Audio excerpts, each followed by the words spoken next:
ఒక అవినీతితోటి కూరుకుపోయినటువంటి విధానం అని అంటే అది లిక్కర్‌ది బాగా బయటకొచ్చింది. ఆ విషయంలో మనం ఏ విధంగా అర్థం అవినీతి మనము కొన్ని ఉద్యమాలు జరిగినాయి అవినీతికి వ్యతిరేకంగా. లాస్ట్ 35 ఇయర్స్‌లో ఒక అద్భుతమైన ఉద్యమం జరిగింది ఏంది, అన్నా హజారే అవినీతి వ్యతిరేక ఉద్యమం.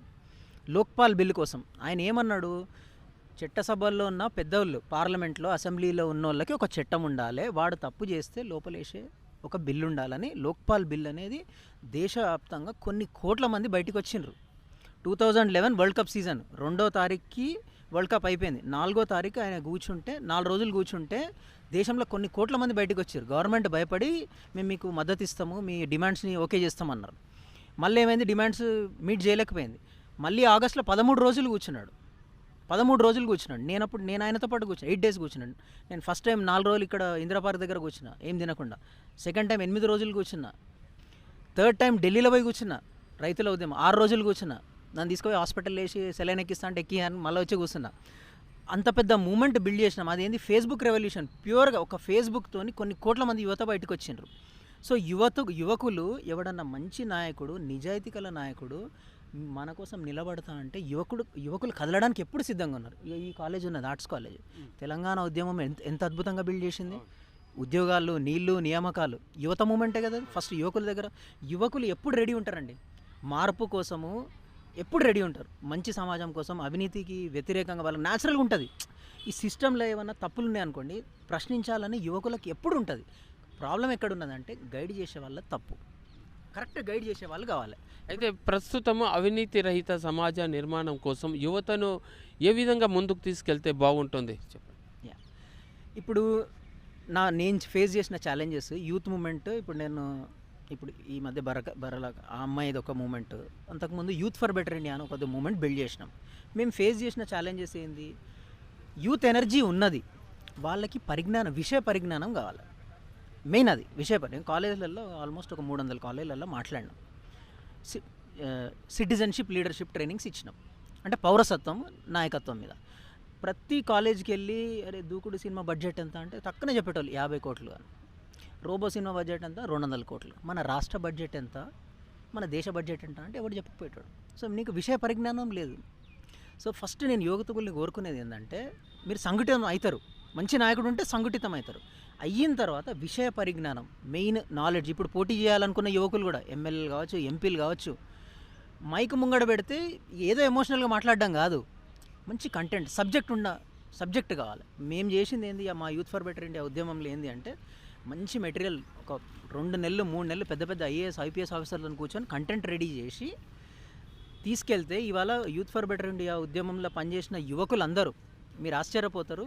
ఒక్కొక్కరు పొలిటికల్ పార్టీ హెడ్స్లు ఉన్నారు. ఇవాళ state Congress party social media head మా దగ్గర పనిచేసిన గడ్డెనారంలో ఒక కార్పొరేటర్ సీట్కి ఒక అబ్బాయిని పోటీ చేస్తే ఆయన దగ్గర పనిచేసిన అబ్బాయి. ఇలా కేటీఆర్ దగ్గర ఉన్న వ్యక్తి అబ్బాయి డైరెక్ట్ నా శిష్యుడు. ఆయన ఐపాక్ టీంలో ఉంటాడు. ఆయన 6 రాష్ట్రాల ముఖ్యమంత్రులతో పనిచేసిండు. డీకే శివకుమార్ దగ్గరికి వెళ్ళి మొన్న కర్ణాటకలో పనిచేసి వచ్చిండు. ఇటు మీకు కింజారపు రామ్మోహన్ నాయుడు అన్నారు, పార్లమెంట్లో అద్భుతంగా ఒక హిందీలో స్పీచ్ ఇచ్చినాడు, ఎర్రన్నాయుడు కొడుకు. ఇప్పుడు తెలుగు యువత అన్నది తెలుగుదేశంలో. జనరల్ సెక్రటరీ కిల్లారు శ్రావణ్ మా యూత్ ఫర్ బెటర్ ఇండియా మూమెంట్లో నుంచి వచ్చిన ఆయన. ఇక్కడ జనగామ జిల్లా ఒకటి సెపరేట్గా ఫామ్ అయింది. అసలు జనగామ జిల్లా లేదు మనకి, 33 జిల్లాలలో జనగామ జిల్లా లేదు. గద్వాల జనగామ 112 రోజులు దీక్ష చేసి కొంచెం క్రియేటివ్గా క్యాంపెయిన్ చేసి లాస్ట్ మూమెంట్లో జిల్లా సాధించిన వ్యక్తి మంగళంపల్లి రాజు. ఆ రాజు మా యూత్ ఫర్ బెటర్ ఇండియా ఉద్యమం నుంచి వచ్చిన ఆయన. ఇంకో యువకుడు వనపర్తిలో అప్పట్లో స్కాలర్షిప్లు 69 కోట్లు శాంక్షన్ చేయించండి, ఆర్టీఐ ఫైల్ చేసి. యువకులు నేను కోరేది ఏంటంటే, ఆర్టీఐ మీద మంచి మీరు పట్టు సాధించాలి. ఈ మధ్య ఆర్టీఐని మొత్తం నిర్వీర్యం చేసిండ్రు. ఆ రోజు అన్నా హజారే ఉద్యమం బిల్డ్ కావడానికి కారణము ఆర్టీఐ ఫైల్ చేస్తే 2G స్పెక్ట్రము, మైనింగ్ ఇవన్నీ బయటపడ్డాయి. ఇవాళ ఆర్టీఐ ఫైల్ చేస్తే మీకు రెస్పాన్సే లేదు, రిప్లై ఇస్తలేరు, ఆర్టీఐ నిర్వీర్యం చేసిండ్రు. సో నేను యువకుతో కోరలేదు ఏంటంటే, విషయ పరిజ్ఞానం పెంచుకోండి, పౌరసత్వం అంటే ఏందో తెలుసుకోండి, రెడీ ఉండాలి, ఎప్పుడైనా రెడీ ఉండాలని కోరు. Right, okay.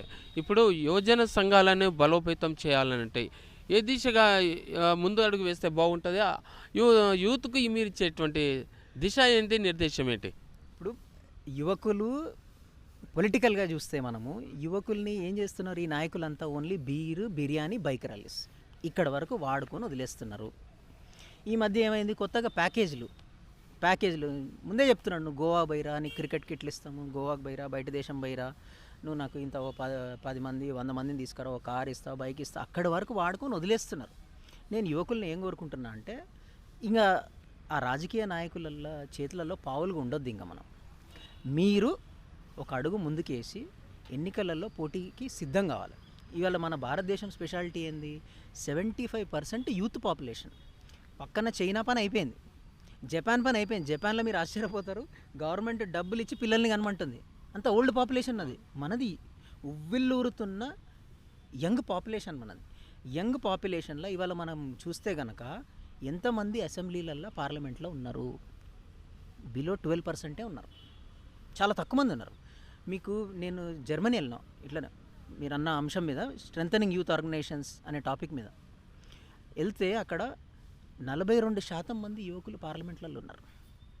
మహిళలు 40% ఉన్నారు. యువత మహిళలు మూమెంట్ బిల్డ్ కావాలి మనకి. ఇప్పుడు ఆల్రెడీ మహిళా రిజర్వేషన్ వచ్చింది. మీరు లాస్ట్ 1 year బ్యాక్ ఒక రైతు ఉద్యమం మీరు చూసినారు, రైతు ఉద్యమం. అంతకుముందు అన్నా హజారే ఉద్యమం, తెలంగాణ ఉద్యమం. ఇప్పుడు నెక్స్ట్ 10 yearsలో రాబోయేది ఒక అద్భుతమైన యూత్ మూమెంట్ రాబోతుంది.